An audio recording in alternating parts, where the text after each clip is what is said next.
Olá, pessoal! Estamos de volta com mais um episódio do nosso podcast Fala Gastro. E hoje eu começo o nosso episódio com uma pergunta.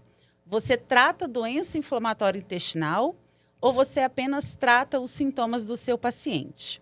Porque com múltiplas terapias, opções terapêuticas, hoje o problema não é mais o que usar, é quando começar e qual o seu objetivo de tratamento. E hoje eu estou de volta aqui com a minha co-host Ana Paula e a gente vai apresentar para vocês um episódio muito interessante. É uma honra, pessoal, estar com vocês de volta.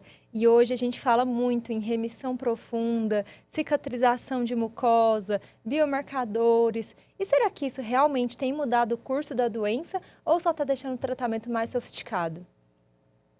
Pois é. E aí a gente pergunta, hoje em 2026, com tantas opções, né, em pleno Maio Roxo, que a gente está aqui conversando sobre doença inflamatória intestinal, né, conscientização sobre as doenças inflamatórias intestinais. O desafio não é mais a opção terapêutica, é tomar a decisão certa na hora certa. E a gente tem muito o que conversar. E talvez a pergunta mais importante seja, nós estamos conseguindo, com essas medidas, mudar o curso natural da doença inflamatória intestinal ou a gente só está adiando a próxima crise? E é sobre isso que a gente vai conversar hoje, sobre o que realmente mudou em 2026 e tudo que tem de novo para vir por aí, para a gente ter que conversar e ter que trazer, né, a discussão do que a gente pode ter de oportunidade no futuro. E para essa conversa, hoje a gente conta com o patrocínio da AGB, Associação de Gastroenterologia de Brasília, e também nós temos duas convidadas gastroenterologistas, a doutora Luciana Campos, a doutora Cláudia Aniceto, que vão nos esclarecer um pouco mais sobre o que realmente há de novo sobre doença inflamatória em 2026. Elas têm grande atuação, né, na área de doença inflamatória, então elas vão se apresentar melhor para vocês, nossos ouvintes. Vamos lá, meninas, se apresentem. Então, obrigada, meninas, pelo convite. Eu sou Cláudia Aniceto, sou médica gastroenterologista aqui em Brasília, endoscopista também, atuo na rede pública, no Hospital Regional do Gama, coordeno lá o ambulatório da gastroenterologia e trabalho também na clínica gastrodiagnóstico do Hospital Anchieta. Boa noite, pessoal. Muito obrigada também pelo convite, sinto-me muito honrada. Eu sou Luciana Campos, sou gastroenterologista, fiz minha carreira toda no Hospital de Base, aqui junto com a Dani. E hoje eu trabalho principalmente no Instituto de Pesquisas Clínicas, o L2IP, onde a gente faz estudos de novos medicamentos, né, para as doenças inflamatórias intestinais. Eu sou mestre em gastroenterologia pela USP também, já fui professora e estou aí fazendo um monte de coisa nessa área também. Que bom. E assim, é um prazer, né, estar com duas grandes amigas aqui, duas profissionais incríveis. Tá de volta com a Ana Paula. Hoje o nosso podcast promete, né, muita coisa boa. Bom, e eu queria começar perguntando para a Claudinha logo com uma provocação direta, né? Estilo Miranda do Diabo Veste Prada. Cláudia, afinal, a gente está tratando doença inflamatória intestinal ou a gente está apenas tratando os sintomas do paciente? Uma provocação boa para a gente começar aí essa discussão, né? Porque, historicamente, a gente sabe que o tratamento era muito focado realmente no controle dos sintomas, né? Melhorar a dor abdominal, o sangramento, a diarreia. Mas a gente sabe que existe uma dissociação frequente entre a intensidade desses sintomas, né? E o grau de inflamação residual que tem ali naquela parede intestinal. Então, hoje, a gente já não fala mais só em melhorar sintomas, né? A gente persegue essa meta de cicatrizar essa mucosa. Porque a gente sabe que isso impacta muito no futuro dos nossos pacientes, na progressão da doença, né? Na tentativa de diminuir aí o dano estrutural na parede intestinal.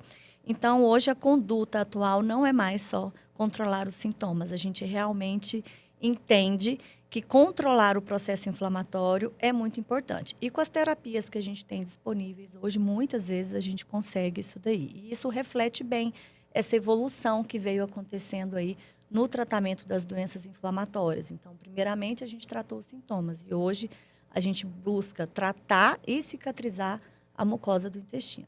Perfeito. Bom, doutora Luciana, e hoje a gente já tem mais de 7 milhões de pessoas no mundo convivendo com a doença inflamatória intestinal.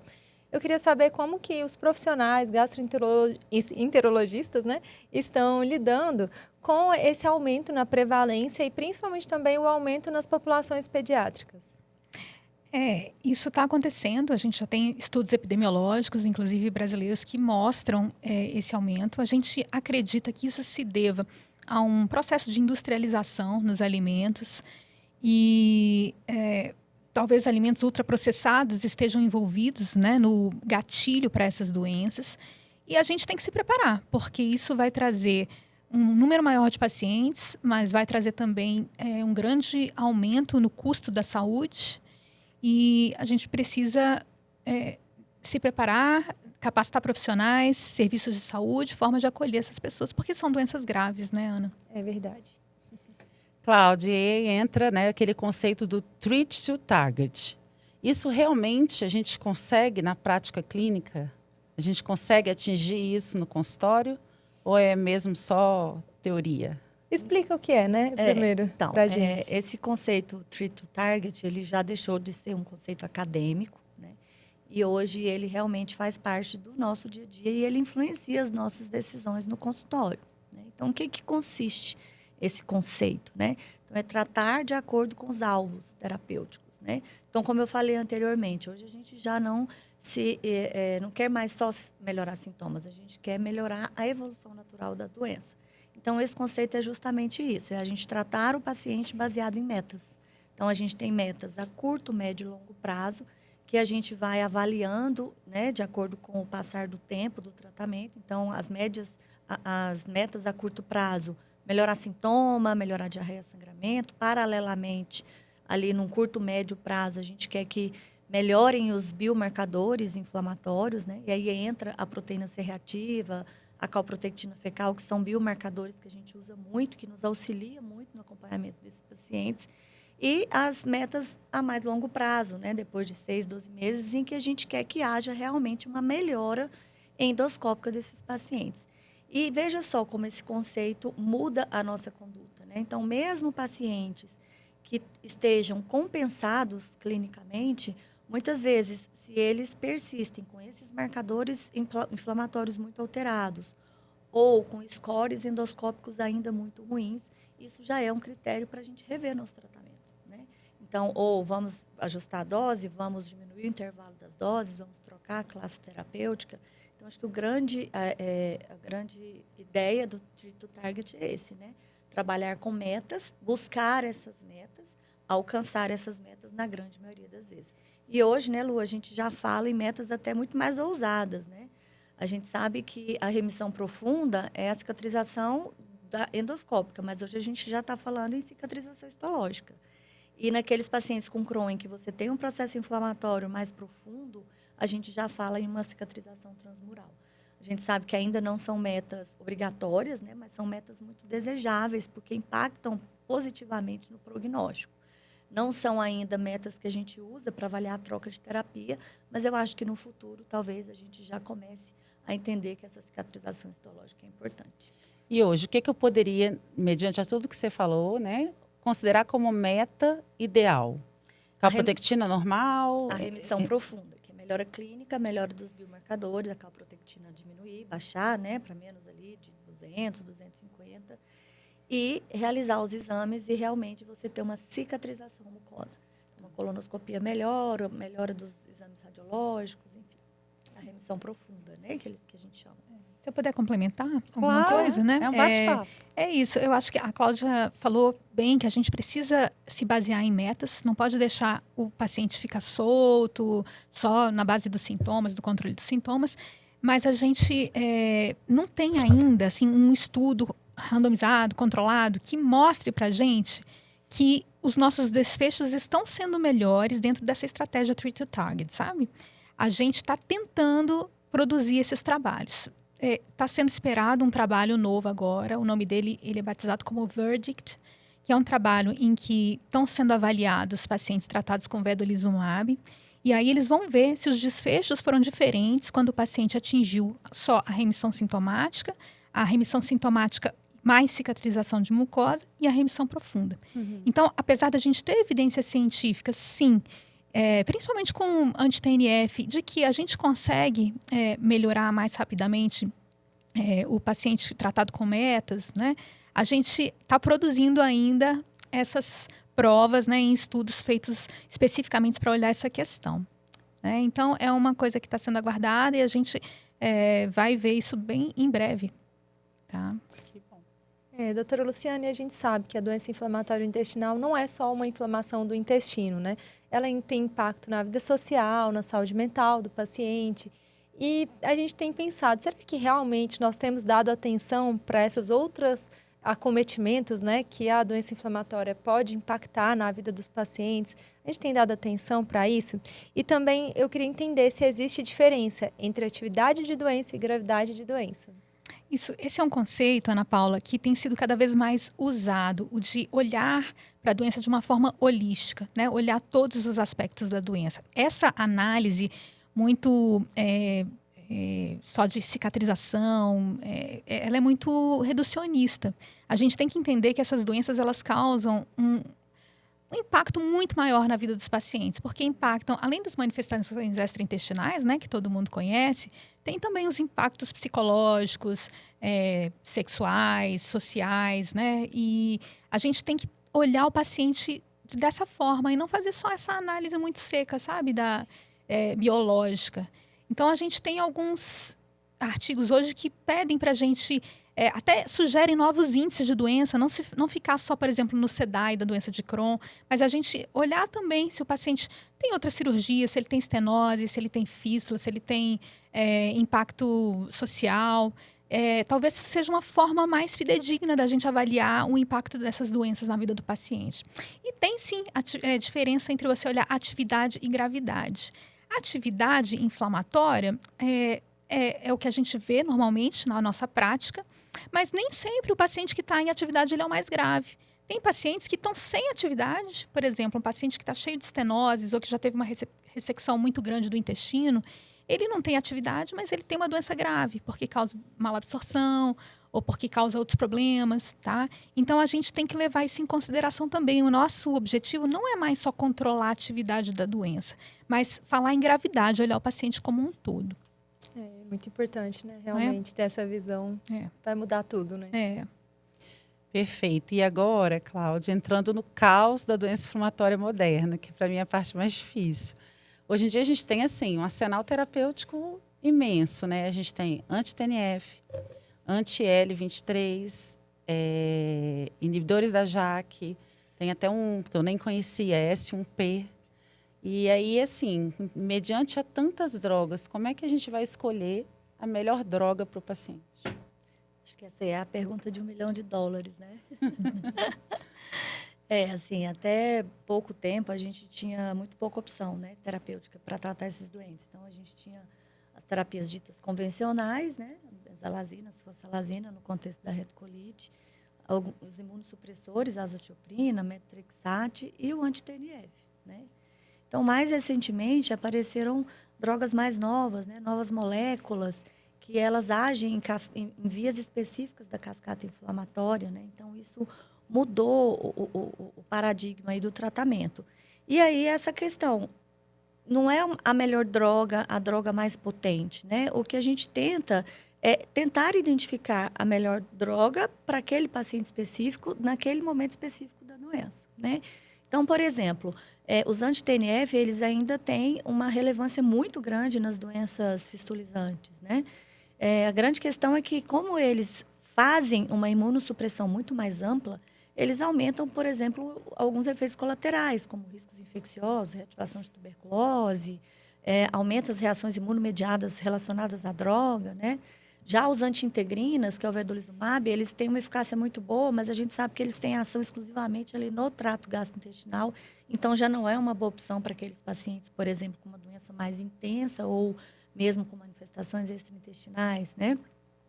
As novas drogas, as anti-interleucinas, são excelentes, né? Um perfil de segurança maravilhoso, uma eficácia comprovada, mas a gente sabe que eles ainda têm um acesso mais difícil, por exemplo, no serviço público.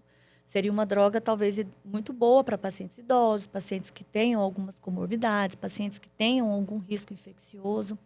Os inibidores de JAK, né? A gente tinha o tofacitinib no contexto da retocolite e agora a gente tem o UPA, né, que ainda também não está disponível na rede pública, que tem uma excelente ação, principalmente naqueles contextos de colite aguda grave, mas já tem os efeitos maiores relacionados a eventos cardiovasculares, trombogênicos, teratogênicos. Então, você percebe que é uma salada, né, em que a gente precisa entender o perfil do paciente, o grau de atividade inflamatória, né, a gravidade da doença, e a gente tentar aí, no meio dessa salada, a melhor estratégia terapêutica individualizada para aquele paciente específico. Né? E visando isso tudo que a Cláudia falou, Lu, a gente já consegue, né, com todo esse arsenal terapêutico, pensar numa sequência terapêutica ótima, baseada, né, em evidência científica para o paciente? Isso é super estudado, né, Dani? É o que a gente mais vê nos congressos, qual é o posicionamento das drogas. Então, a gente tem muitas coisas, tem muitas dicas que a gente pode usar, né, no paciente, assim, para a gente entender qual que vai ser o melhor medicamento para aquele caso específico, né?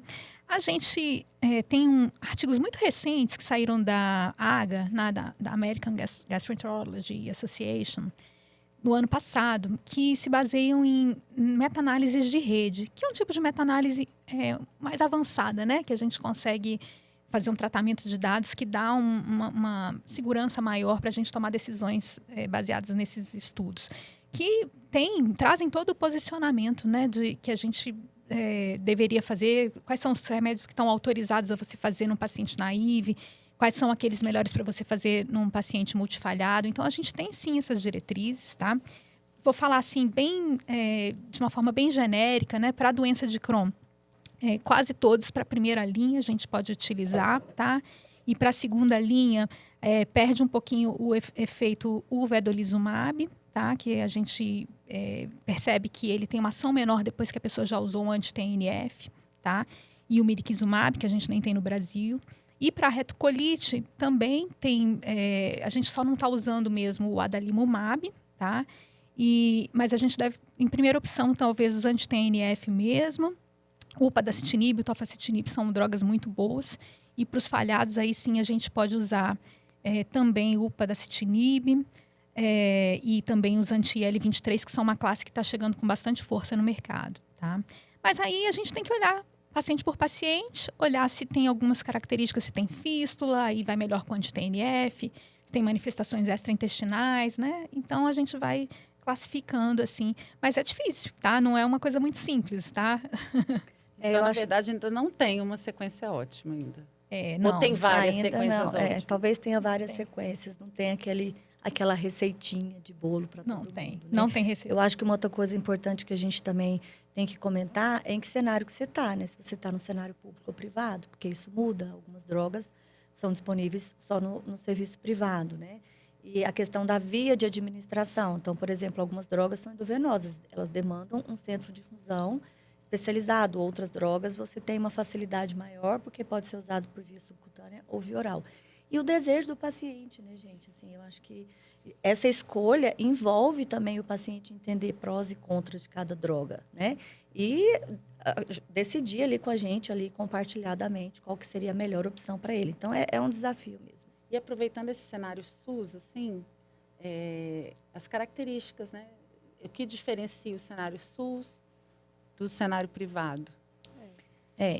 No SUS a gente tem alguns entraves, assim, né? A gente avançou muito nos últimos anos da terapia biológica disponível no SUS, mas eu acho que, além do acesso ao tratamento, a gente ainda tem questões importantes que precisam ser sanadas, né? Então, a gente vê que esses pacientes, eles têm uma dificuldade assistencial muito grande. Eles têm dificuldade de acesso a um especialista, então, eles demoram muito no diagnóstico, né? Eles ficam vagando aí com a doença, sem ter diagnóstico por muito tempo. A escassez dos exames, principalmente a colonoscopia, né? As enterotomografias, enteroressonâncias. A gente ainda não tem, por incrível que pareça, a calprotectina no SUS, né?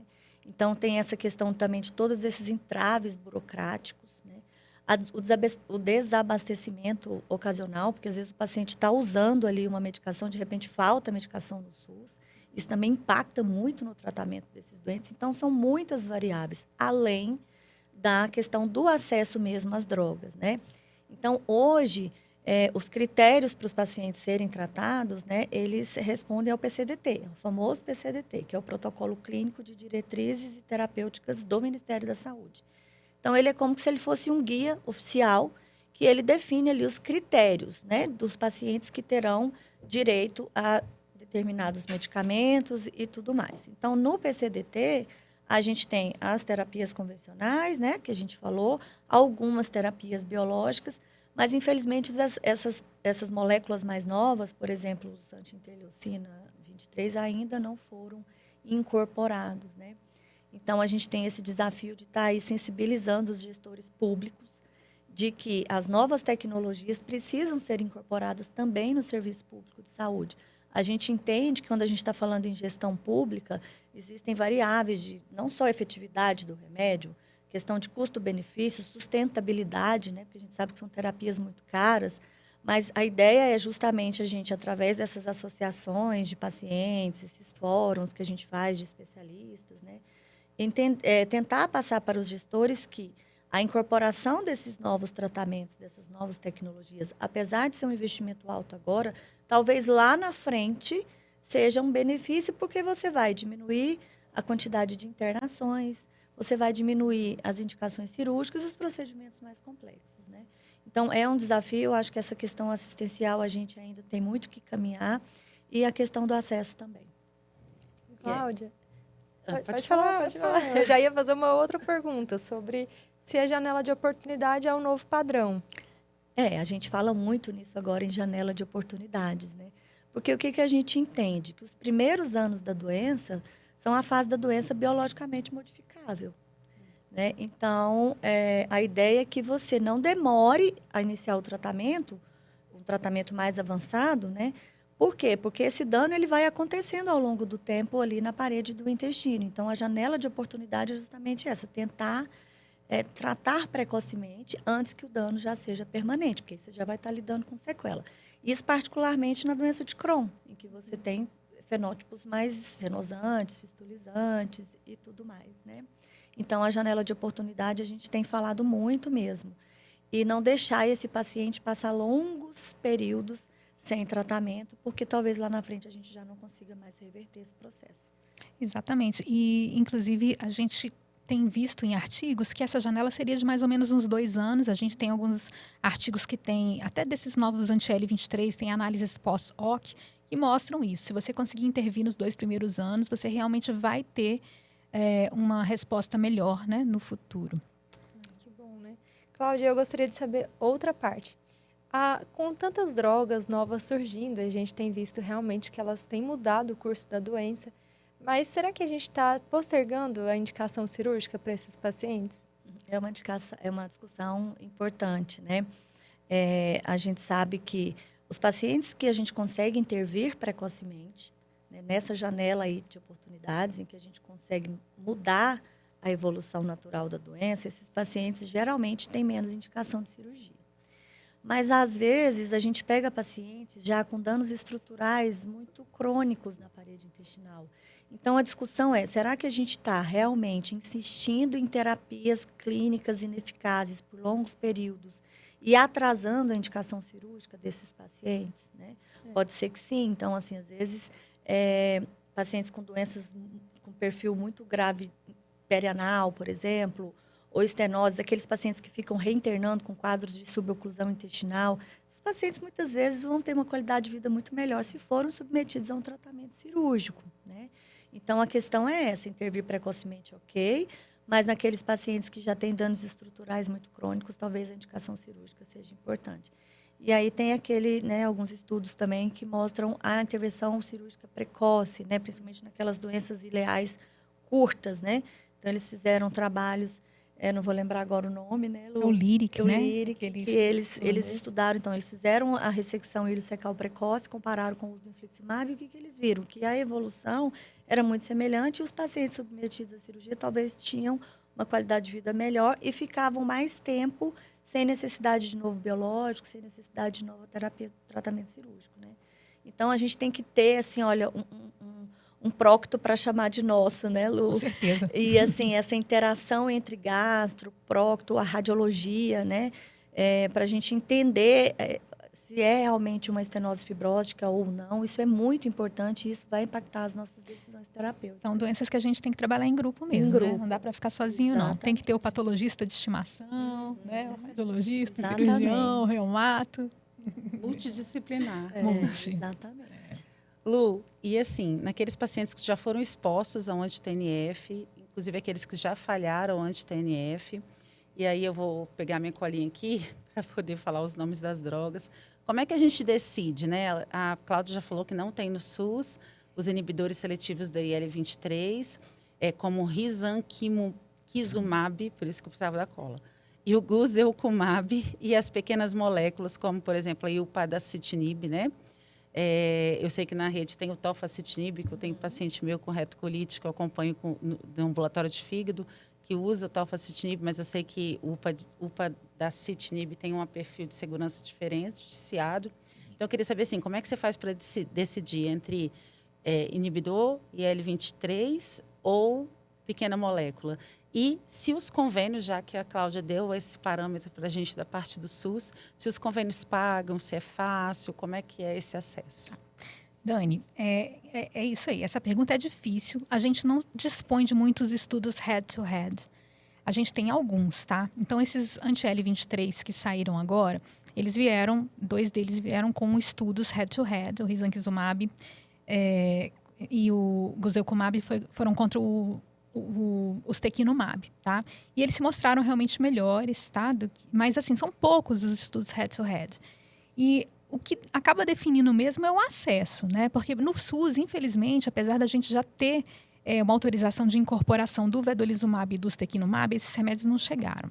Mesmo que eles sejam incorporados, o vedolizumab já não é um remédio muito bom para a segunda opção, pós-TNF, a gente já sabe disso. Então, talvez a gente usasse o ustekinumab aí nesse momento, tá? Mas a gente ainda não tem. Outro problema é, mesmo no privado, as pequenas moléculas, por elas serem comprimidos, né, remédios, medicação via oral, que seria ótimo, né, se o paciente tivesse acesso, mas nosso acesso não prevê isso, tá? Então, mesmo a ANS, ela não reconhece que é um medicamento que precisa entrar no rol.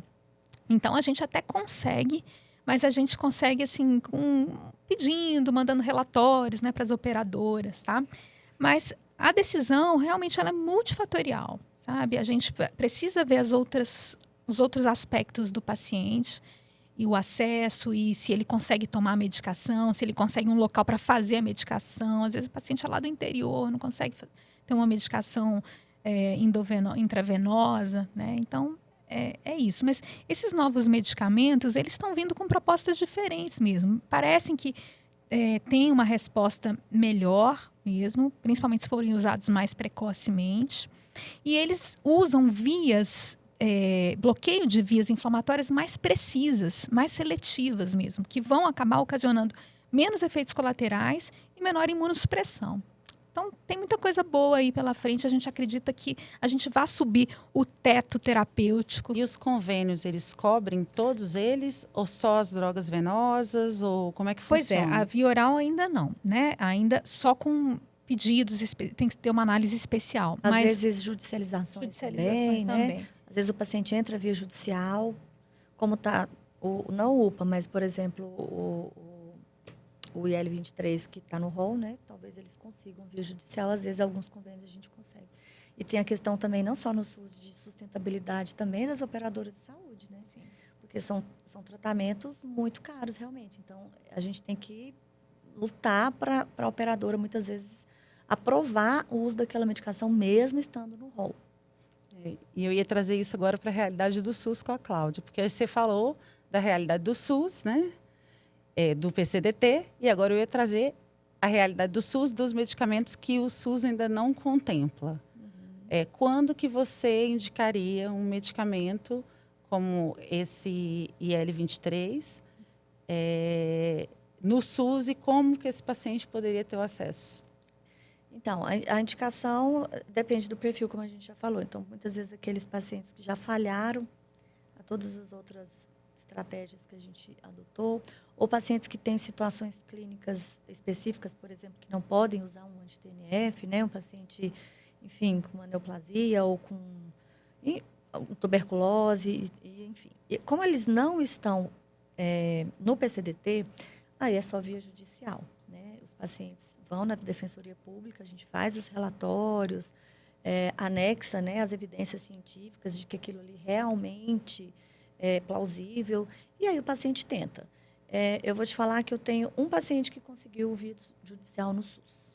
Na maioria, realmente, é um acesso mais complicado. Bom, e existe agora a terapia de combinação avançada, né? Que é a combinação de 2 biológicos ou um biológico e uma pequena molécula. Isso já é uma realidade para os pacientes refratários hoje em dia? Ana, Aqui, né, em Brasília, 2026. A gente tem casos esporádicos de uso, tá? Mas, assim, falando de estudos mesmo, tem pouca coisa, tá? A gente, agora, no DDW, que está acontecendo esses dias, deve estar saindo aí o resultado do estudo DO-IT, que é um estudo que avaliou a associação do golimumab com o guselkumab, que é um anti-IL-23, tá? Então, a gente vai ver. É um estudo realmente grande, com dados robustos. Mas antes disso, é apenas o fase 2 dele, que foi o VEGA. E relatos de casos, séries de casos, tá? Então, ainda não é uma realidade, embora a gente veja, né, esporadicamente alguém usando assim, quando está muito difícil, não consegue outra alternativa. Às vezes, colegas usam e a gente tem até alguns relatos aqui no Brasil, né? Mas estão chegando, inclusive, mecanismos de ação associados dentro de uma única molécula. A gente já tem estudos idealizados já começando com isso, tá? Por exemplo, esses mesmos, né? O anti-TNF associado ao anti-IL-23, mas tudo numa mesma molécula. Nossa, muito bom, né? Sim. Uma dose só, né? Uma dose só. Facilita. Vamos ver se isso vai, né, ter resultado. A gente está falando de estudos clínicos ainda, mas é uma expectativa, porque existe lógica na associação de 2 mecanismos de ação diferentes. Só para dar uma pincelada, assim, os anti-TNF, eles são tidos hoje assim como medicamentos que alteram um pouco o curso imunológico da doença. Então, às vezes, você está suprimindo aquela via ali, com o bloqueio do anti-TNF, mas a doença acha uma outra via para escapar. E aí, por exemplo, a gente vê muito assim, tem essa via da IL-23, né, do T-helper 17, que a gente fala, que se a gente bloquear em conjunto, de repente pode promover uma melhora do paciente. Muito bom. E assim, Lu, tá vindo novas drogas aí pela frente? Muita coisa, Dani. Tem um pipeline extenso, muitas empresas, indústrias investindo nisso, né? E eu posso dar também uma palhinha assim, das coisas que estão vindo, dos estudos que a gente até já tem aqui em Brasília, mas a gente está com uma nova classe aí, que talvez você já tenha ouvido falar, que são os anti-TL1A. Eu não ouvi falar. Não, vocês não conhecem? Vocês já ouviram falar no anti-TL1A? Não. Eles estão aí com bastante força, tem alguns laboratórios investindo nessa molécula. O anti-TL1A, ele é uma citocina da superfamília do TNF, tá? Só que tem uma coisa, ele só aparece na inflamação. Então, se a gente consegue bloquear aquilo ali, a gente vai ter um bloqueio específico ali do local da fase ativa, do local da inflamação. Então, a gente vai evitar a imunossupressão do paciente, tá? A gente tem isso, a gente tem esses estudos agora com associação com a tirzepatida, com aquela hipótese de que a gordura promove uma inflamação, né, um estado inflamatório no corpo, né, global. Então, a gente tem um estudo aí que está chegando, que é um anti-L23 associado à tirzepatida, comparado com um outro grupo que não tem a tirzepatida. Vamos ver o que vai trazer para a gente resultado, né? Temos também uma classe nova aí, que são os microRNA enhancers, ou não sei como é que seria a tradução, que a gente ainda não tem em português, mas potencializadores de microRNA. E esses estudos com 2 mecanismos de ação dentro da mesma molécula. É o que a gente tem assim, de mais novo acontecendo. Tem muita coisa, eu acho que a gente vai conseguir realmente chegar cada vez em tratamentos menos nocivos, né, com menos efeitos colaterais e melhores. E também sabe tem um a cura. conceito, né, Luciana, de medicina de precisão. Você poderia explicar para nós o que é isso e como que a gente vai aplicar? Tá. A medicina de precisão é uma realidade já na oncologia, tá? É você conseguir identificar biomarcadores, podem ser genéticos, podem ser de proteínas, né? Que possam predizer uma resposta melhor a uma determinada droga, tá? Então, esse é o sonho de todo mundo, a gente poder fazer um exame e falar, olha, esse paciente aqui responde melhor ao anti-TNF, esse aqui responde melhor ao anti-L23. E isso está muito em artigo científico, mas recentemente a gente teve num evento aí e vimos na palestra de um suíço da Universidade de Lausanne, eu não vou me recordar o nome dele, mas que ele é um dermatologista e ele mostrou a medicina de precisão já sendo aplicada nisso. Olha só que interessante, eles fazem a análise genética do paciente e eles conseguem identificar o padrão de resposta imunológica daquele paciente. Então, eles veem, olha, esse aqui é um paciente que está mais para resposta da TH1, esse aqui está mais para TH17. E aí, você vai selecionando o seu medicamento. Aquele paciente que já usou uma droga e tinha uma resposta de um jeito e teve um escape, fez outro, você consegue mapear as drogas que você vai usar. Isso já é realidade. E a gente perguntou lá se teria para gastroenterologia. Ele falou, olha, ainda não, mas vai chegar com toda certeza. E na oncologia já é assim, a gente consegue, né, mapear. Então, eu acho que isso é uma realidade realmente que está vindo e não está muito longe, não, da gente conseguir fazer esse trabalho. Mapear a genética, né, as características de cada doença, a melhor resposta. A gente está mapeando também o microbioma, né, a microbiota fecal. A gente não tem estudos ainda muito contundentes em relação a isso, para mostrar uma assinatura ali da microbiota fecal que esteja mais relacionada a uma doença, a outra, nem para diagnóstico, nem para tratamento, mas estamos caminhando também, né? A gente já tem essa análise, está disponível para a gente, mas faltam estudos para validar mesmo as relações que vão fazer com que elas sejam úteis na prática para a gente.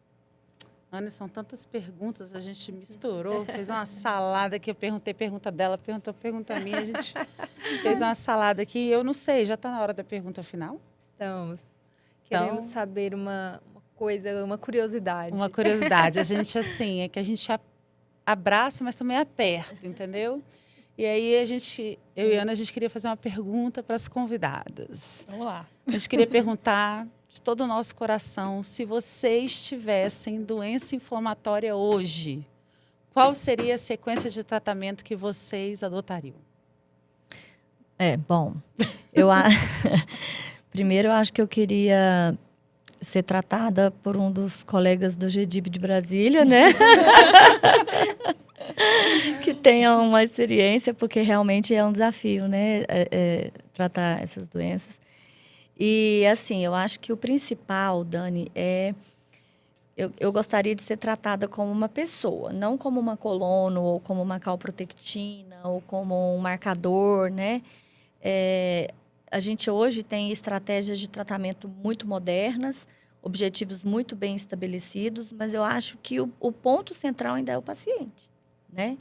Então, eu gostaria de ser tratada dessa forma, de ter acesso à melhor opção terapêutica, de saber os prós e os contras do meu tratamento, de participar dessa decisão, né?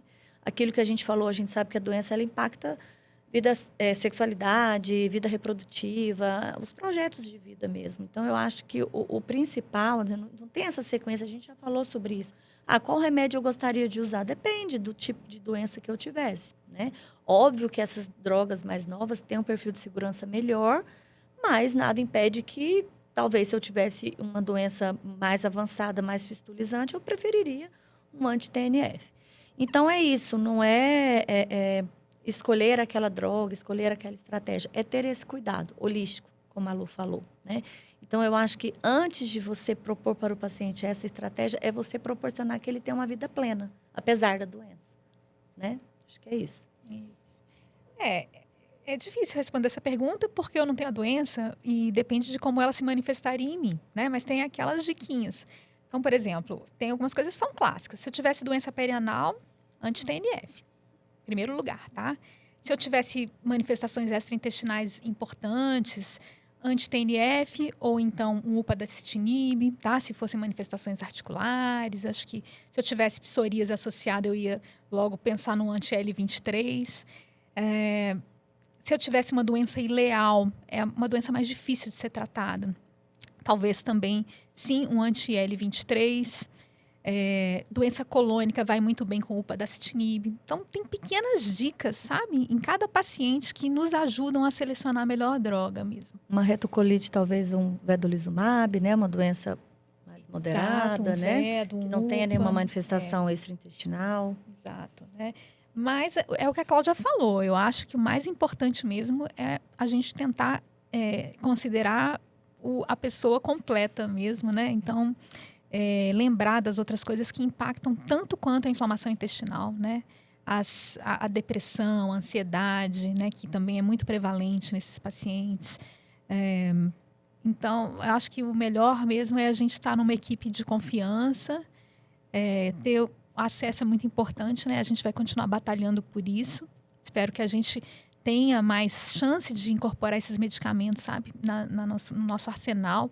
Não sei se vocês sabem, mas inclusive saiu uma lei, foi até regulamentada uma lei, colocando as doenças inflamatórias intestinais no ano passado como prioridade mesmo, para passar na frente mesmo, para os pacientes conseguirem fazer seus exames mais rapidamente, porque são doenças que dependem disso. Se a gente demora muito para tratar, a gente está impactando diretamente no resultado, né? Então, espero que a gente consiga mesmo colocar isso para funcionar e que a sociedade coloque um olhar especial nessas doenças, porque elas são doenças raras, nunca vão ter um apelo como uma doença que acomete, né, milhões de pessoas, mas elas são super importantes para quem tem, né, para os familiares, para a sociedade em geral, apesar de elas não são mais raras, né, Cláudia? Já não são tão Já não raras, são tão né? raras, elas estão aumentando, vão ficar mais frequentes, mas é importante que a gente dê uma atenção especial, sim.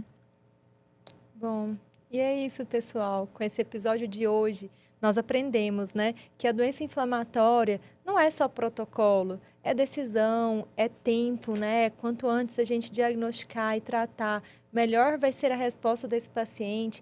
É uma escolha individualizada para cada um desses pacientes. E aí sim a gente vai conseguir atingir melhores resultados, né? E antes de encerrar, eu gostaria de agradecer mais uma vez à Associação de Gastroenterologia de Brasília, que acredita nesse podcast, acredita na educação continuada para médicos, e a gente acredita que é por meio da educação que nós vamos transformar e conseguir cada dia mais melhores resultados para os nossos médicos e pacientes, né? E é com esse bate-papo que a gente aprende e que melhora o nosso dia a dia no consultório, né? Tem sido muito enriquecedor para mim, para Ana Paula, para quem nos assiste, trazer, né, todos esses convidados, todas essas conversas, as novidades, estudar. E eu espero que também esteja sendo muito enriquecedor para os nossos ouvintes, né? E que a gente possa aí, né, com essa educação médica continuada, melhorar o atendimento dos nossos pacientes no dia a dia do nosso consultório. Eu queria agradecer muito as nossas convidadas, né?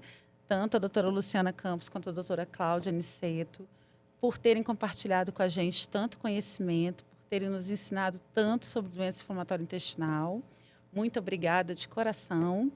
E se esse episódio fez sentido para vocês, nossos ouvintes, por favor, curtam, compartilhem, ajudem a gente a divulgar o nosso podcast para que a gente possa cada vez mais atingir todos os locais do país, né?